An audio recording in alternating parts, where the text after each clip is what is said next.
Bab 229, Bidang Putih. Diunggah oleh Baca Suara. Jangan lupa like dan subscribe, agar kami makin semangat upload lebih banyak. Alduin membanting pintu saat ia berlari. Ruangan itu masih sedikit gemetar karena dampaknya. Itu tidak terlalu buruk. Kupikir dia tidak akan menyerah begitu saja. Firion menarik napas, dan kembali duduk di kursinya. Bulan-bulan terakhir ini telah menjadi lebih buruk bagi peritua yang lapuk daripada semua tahun yang kukenal sebagai kombinasi. Aku juga tidak, aku merenung, mataku masih tertuju pada pintu yang telah dilewati Alduin. Pertemuan Dewan telah selesai lebih dari 1 jam yang lalu, tetapi Alduin tetap untuk memprotes keputusan yang dibuat Firion. Bahkan Jenderal Aya, yang tidak pernah menyuarakan pendapatnya tentang pesanan, memohon kepada Komandan Firion untuk mempertimbangkan kembali sebelumnya. Saya tidak menyalahkan mereka. Firion akhirnya memutuskan untuk mengevakuasi pasukan dari Elenoir dan memfokuskan pasukan di perbatasan barat untuk bertahan melawan kapal-kapal Alakrian yang datang dari laut. Bagi para elf, ini berarti mereka pada dasarnya ditinggalkan. Pada akhir diskusi mereka tadi, Alduin masih marah, tetapi dia mengalah. Melihat dia ingin memimpin strategi untuk mengevakuasi orang-orang kita, rasanya seperti dia akhirnya memahami bahwa kita berjuang untuk melindungi Dicaten secara keseluruhan, bukan hanya Elenoir. Dia menghela nafas, menggosok pelipisnya. Ini setidaknya akan memberiku lebih banyak waktu untuk fokus pada skenario fallback.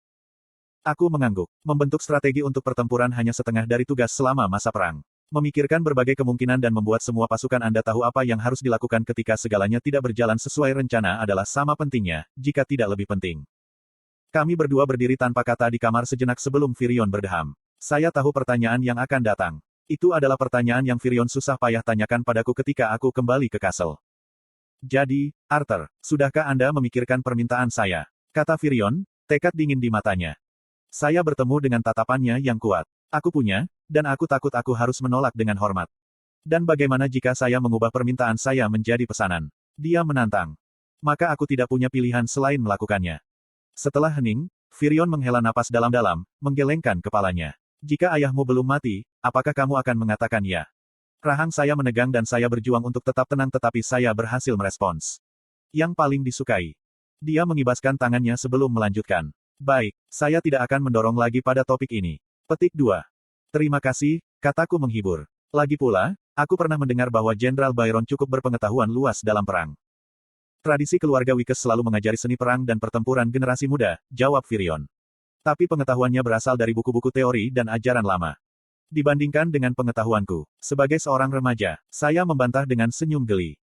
Firion terkekeh. Jika saya pikir Anda adalah seorang remaja normal, saya akan memperlakukan Anda sama seperti cucu perempuan saya dan menempatkan Anda berdua, bersama dengan seluruh keluarga Anda, dalam tahanan pelindung. Mungkin aku akan menerima tawaran itu, godaku. Tidak ada tawaran, bocah. Berbicara sebagai komandan, saya tidak mampu kehilangan Anda, jadi tegar, geramnya. Jika kamu tidak akan memimpin, maka setidaknya tanganmu berdarah. Aye, komandan, aku memberi hormat. Biarkan saja paket pensiun dini menungguku. Dia tertawa. Kami berdua berbicara sedikit lebih banyak, kebanyakan Firion memberitahuku apa yang akan terjadi begitu Sylvie dan aku tiba di Etistin, tetapi juga mengemukakan cerita dari masa lalu kami. Lagi pula, ini mungkin terakhir kalinya kita bertemu. Ibu dan saudara perempuanku akan tiba di kastil pada hari berikutnya atau lebih. Tolong rawat mereka kalau aku tidak berhasil kembali, kataku, mengulurkan tangan. Ada bagian dari diriku yang ingin mengucapkan selamat tinggal secara pribadi kepada ibu dan saudara perempuanku, untuk melihat wajah mereka untuk yang terakhir kalinya seandainya aku benar-benar tidak berhasil keluar dari pertempuran ini hidup-hidup, tetapi sebagian besar diriku takut. Saya lebih terhibur oleh kenyataan bahwa, bahkan jika saya meninggal, keluarga saya yang tersisa mungkin akan berduka untuk saya, daripada melihat saya dengan wajah yang dipenuhi dengan kebencian, penghinaan atau apatis. Jika itu membuat saya pengecut, maka saya akan menerima gelar itu.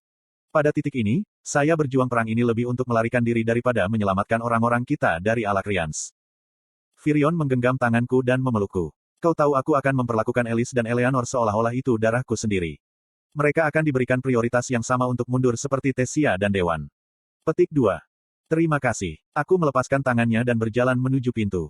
Aku berbalik untuk terakhir kalinya untuk melihat Firion dengan rahang terkatup dan leher menegang saat dia melakukan semua yang dia bisa untuk tetap tenang. Kau salah satu dari sedikit orang di dunia ini yang membuat hidup ini layak dijalani dan benua ini layak diperjuangkan. Apakah kamu yakin tidak membutuhkan baju besi? Aku bertanya pada ikatanku, khawatir melihat dia hanya mengenakan jubah hitam panjang di atas celana dan tunik lengan panjang yang semuanya dibuat dari sisiknya sendiri. Rambut panjang berwarna gandumnya ditarik ke belakang dan diikat ke dalam kepang, menonjolkan tanduk besarnya.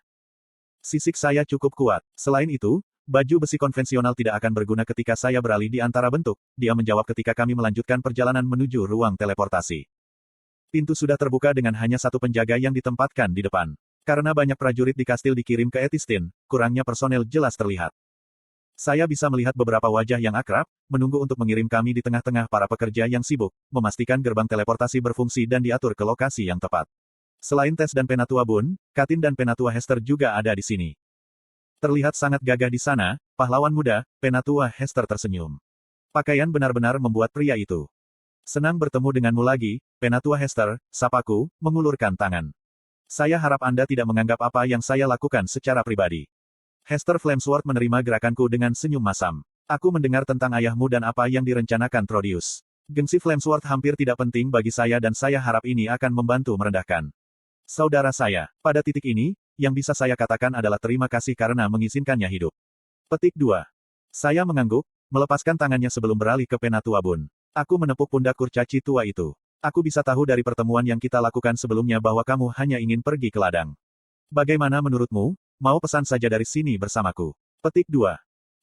Dan dapatkan pantatku diseret kembali oleh Virion. Saya akan lewat. Selain itu, sepertinya dia butuh bantuan dengan semua yang terjadi hari ini, jawabnya, menatapku. Hati-hati di sana. Saya tahu itu mungkin tidak terasa seperti itu sekarang, tetapi ada orang yang peduli tentang Anda dan sedang menunggu Anda untuk kembali. Petik 2.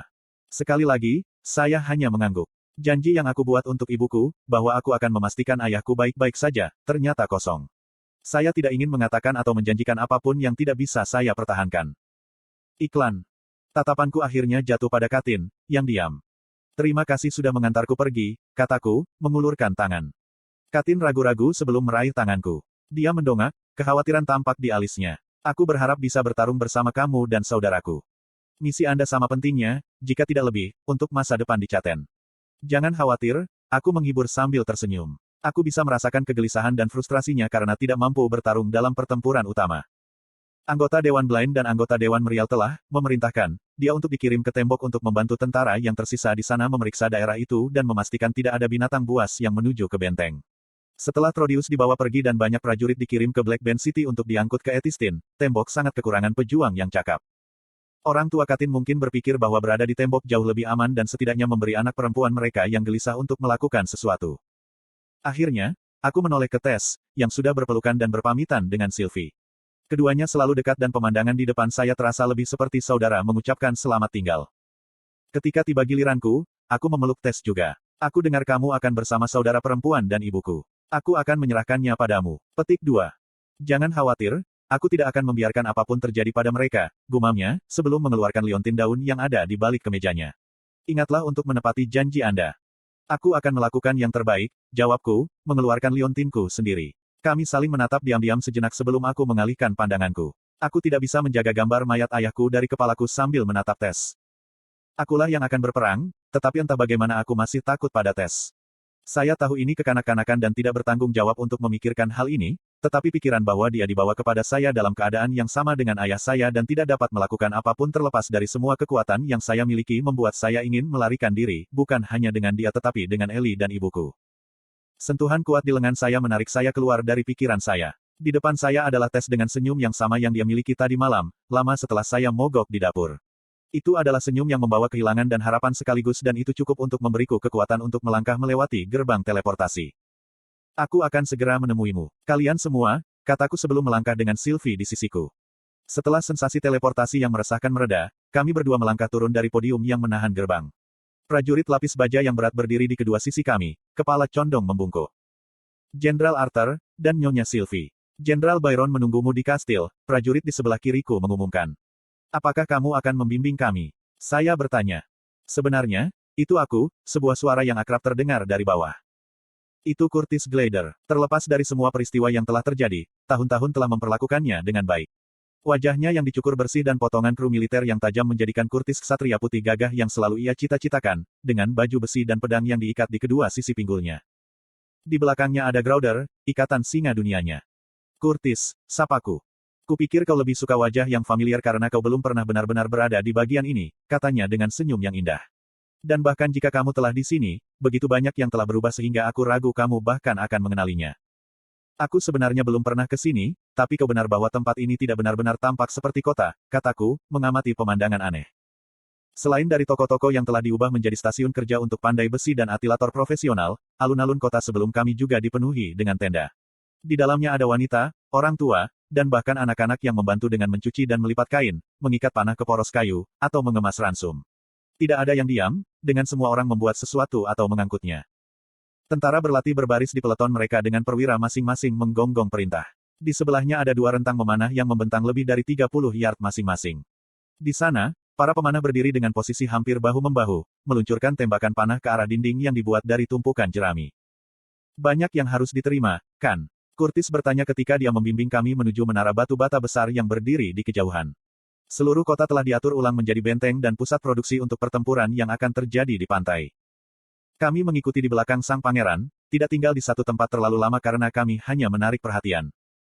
Aku menghargai tur singkatnya, dan komentar langsung Curtis membantu Sylvie dan aku bersantai. Selain para prajurit yang melakukan latihan fisik dan latihan tempur, suasana hatinya ringan dan secara keseluruhan bahagia. Aku mengharapkan suasana yang sangat serius dan intens, ikatanku berdentang, kepalanya selalu berputar dan melihat pemandangan baru. Yah, kita masih beberapa mil jauhnya dari pantai tempat pertempuran yang sebenarnya akan terjadi, jawab Curtis, menunjuk ke dinding tebal yang sepertinya baru dibuat. Kami terutama membentengi tepi barat kota dengan bantuan tukang kayu dan penyihir bumi dan menggali beberapa terowongan untuk warga sipil yang tertinggal di sini untuk melarikan diri. Ketika kami semakin dekat ke tepi kota, semakin banyak tentara yang akan kami lihat. Gerbong akan ditarik menuju pintu masuk berpagar yang menghadap ke pantai, membawa senjata dan persediaan lainnya. Ayo, naik ke sini. Curtis menunjuk ke kastil megah yang telah ditelanjangi dan diperbarui kembali ke bentengnya sendiri. Beberapa bagian masih dibangun sebagai lempengan bumi sedang melayang oleh penyihir. Kastil itu terletak di sebuah bukit kecil yang menghadap ke seluruh kota, dengan hanya satu menara yang memuncak di atas tembok besar yang dengan mudah menjulang lebih dari 50 kaki. Kau bilang Jenderal Byron menungguku, kan? Adakah yang tahu di mana Jenderal Farai mungkin? Tanyaku, menatap menara. Dia masih membantu pembangunan di lepas pantai, Curtis menjelaskan singkat, menyapa para prajurit yang menjaga pintu masuk menara. Sylvie dan aku saling memandang, bingung. Konstruksi. Curtis menyeringai. Kamu akan melihat ketika kamu naik ke sana. Ayolah. Untungnya, ada sistem peti dan katrol bertenaga mana yang mampu mengangkat kami ke atas hanya dalam beberapa menit. Atas perkenan artifiser Gideon, yang seharusnya berada di suatu tempat di kota ini, membuat pengrajin dan tukang kayu lainnya bekerja keras, jelas Curtis. Ruang utama hanya menaiki tangga itu tetapi ada jendela di lantai ini juga. Anda harus melihatnya. Petik 2. Karena penasaran, Sylvie dan aku berjalan menuju ujung jauh dari ruangan bundar yang hanya memiliki area seperti longe dengan seorang prajurit lain yang menjaga pangkal tangga. Kami berdua mengintip, dan pada awalnya kami tidak tahu persis apa yang seharusnya kami lihat. Mataku mengamati gunung-gunung kecil yang membentuk sebagian besar wilayah utara Etistin dan pergi lebih jauh ke selatan sampai tatapanku mendarat di pantai Teluk Etistin. Tanpa ragu, itulah yang Curtis ingin kita lihat. Sylvie menghela napas kecil saat rahangku terjatuh. Mengisi lebih dari setengah dari seluruh Teluk Etistin yang membentang lebih dari 1 mil tidak lain adalah bidang putih. Hamparan es dan salju telah diciptakan untuk memenuhi kapal-kapal yang mendekat. Luar biasa, bukan? Inilah yang sedang dilakukan Jenderal Farai. Curtis mencondongkan tubuh ke depan di sebelah kami. Pertempuran terbesar di Caten akan diadakan di bidang glasial ini.